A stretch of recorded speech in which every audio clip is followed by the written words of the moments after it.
So let me ask you this question. You've been doing youth ministry for a really long time. I'm putting you on the spot. Yeah. Do you have a retreat? Do you have a retreat like nightmare story that you can tell? Like a retreat gone wrong, and no injuries or like illegal, but like just a moment of retreat where it got off the wheels came off. Oh yeah, we I mean Immediately. it was not. We were playing a crowd favorite, Underground Church. Right? Oh yeah, we play that. Yeah, that's good, right? So yeah. love Which is Underground basically Church. a Christian version of hide and seek. Yeah. How do you take fantastic. hide and seek and make it a Christian game? Yeah, Underground Church. And so you're playing this game, and I had made a mistake and not recruited a true nurse to come on the trip, and so I'm running a small triage unit in the worship room because people are scraping knees in Underground And you Church. don't have any, yeah. And one of my students comes running in the room, and they're like, "Hey, so and so just died." And I was like, "What? What do you mean?" Yeah, died? like is she this got figurative kidnapped or this is what? real?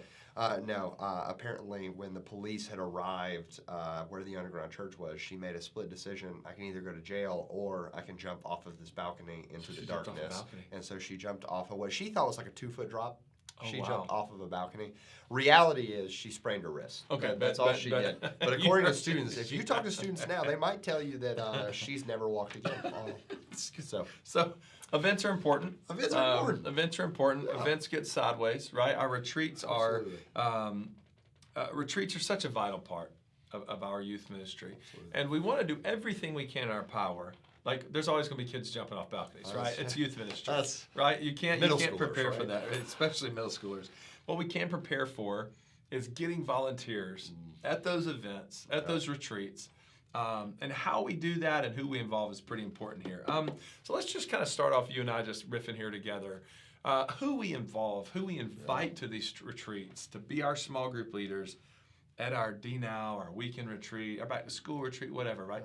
Who we invite to that's kind of a big deal. And you were talking, when we were throwing this idea around, you were talking that there's really two major schools of thought on who you recruit. So explain that a little bit. I mean, I think there's two. There may be a lot more than two. There's at least two. There's at least two. That's a good way to put it. One school of thought is you want to bring in maybe those college students, and a lot of times they're students who've passed through our ministries. Yeah. And if we're doing this event on a weekend where they're available, we're like, hey, let's get some college students to come in. They're younger, for sure. Right? I mean, it feels like there's a little bit more relevant there.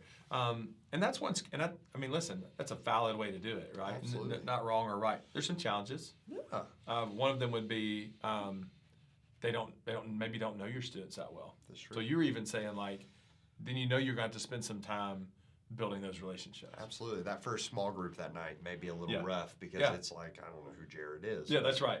Okay, yeah, and so you're kind of he's cool. You're I mean, listen, anytime we build a relationship is valuable, but in the context of that retreat, you only have so many moments. Absolutely. And some of those moments are going to be built. But the other way would be we bring in their like existing small group leaders. Yeah, which has strengths to it, right? Yeah. You have someone that knows not only the students, but they know the heartbeat of where they're at going into the retreat. That's right. And so you also have follow up on the front end and the back end. Hey, I'm really excited that we get to go together this weekend to that retreat. And on the back end, man, wasn't that a powerful moment that we have with that speaker?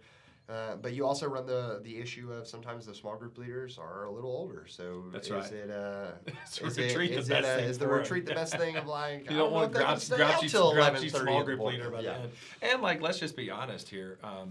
We've all had those moments where sometimes the small group leader is not the best fit for that group. Absolutely. It's not wrong or it's not broken, but you kind of let them weather that year and know that hey, there's some valuable stuff going here, but maybe they're not. It's not just like Funville every Sunday or whatever, right? So you do run that risk as well.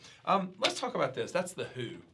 So what about the when? When you did youth ministry and vocational church. You've done it for a long time. Yeah.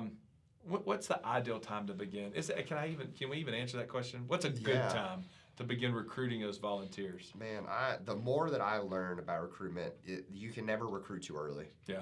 That's just a reality. Yeah. I mean, you find out that people are making summer plans in January. No, that's right. Like, absolutely. Okay, well, that's tough. But when it comes to retreat season especially, I would say ideally you're looking about 8 weeks out. Yeah, if you weeks out for sure. It's way easier to nail down a weekend 2 months from now than it is to nail down a weekend 10 days from That's now. right.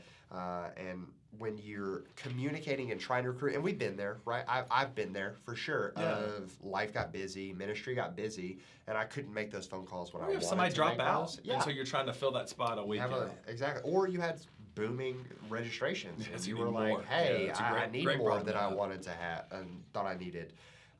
But the hardest part is if you can get on that front end, you're gonna have a way easier time getting those volunteers to commit. And also from a parent perspective, how does it feel when I'm calling you as a youth pastor saying, hey, we got this event this weekend and your daughters are coming. Yeah. You want to come? Yeah. 6 days from now? It's like, wait a minute. You don't have somebody already lined up? Yeah.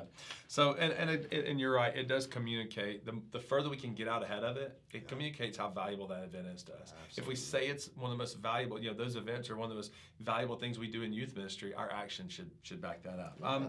We talk a lot here at YN360 about refining our ask, right? So how we invite people. And we've said this on other podcasts, right? Yeah. You don't want to ever just invite somebody to be a warm body. Absolutely. Right? Hey, we got this. We need a small group leader for 9th graders for this weekend retreat. Are you in?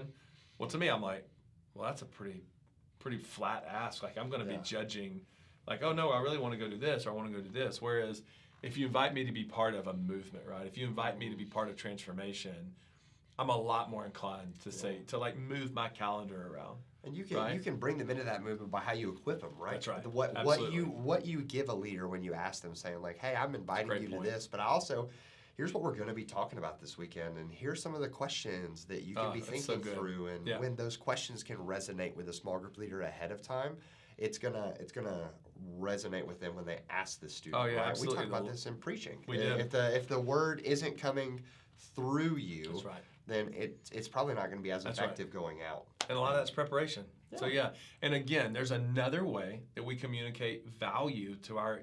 We talked about communicating value to parents and students, and but now we communicate value to our volunteers by going, hey, not only do I want you to be a part of this, I'm going to equip you a month out.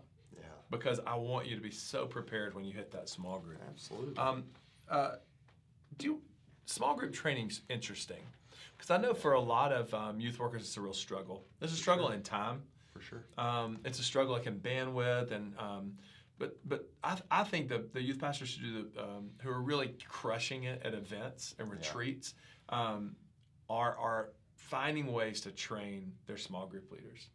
Yeah. Because we it's one thing to recruit the right people, but then maybe somebody is great relationally, but I need to make sure they have the skills to lead a discussion. Absolutely. You know what I mean? Yeah. And then follow-up's huge. Follow-up in youth ministry in general. If I'm equipping my retreat small group leaders to both be excellent in that moment, I've also got to put that bug in there about, hey, it doesn't stop when the retreat's over. Absolutely. And you can encourage follow-up by, hey, have your small group leaders reach out to those students. Yeah. But even when you reach out to your small group leaders, it hurts sometimes to ask that question, but send them a survey. Yeah. Hey, how did we equip you well to do this ministry event? Where did we fall short? And if you can ask those questions, what it's going to do is going to make you better at your job. It's going to let the volunteers know that the next time I come to this event, this isn't going to be an issue. Where we fell short this time, he's listening, he's asking. They want to know. It's a powerful thing following up with your small group leaders. It makes those volunteers really just feel valued. Yeah, it increases buy-in too. That's a good word. Hey, your retreats are important. This is a great way for you to help train other youth workers by chiming in on the comments on this post, right? For sure.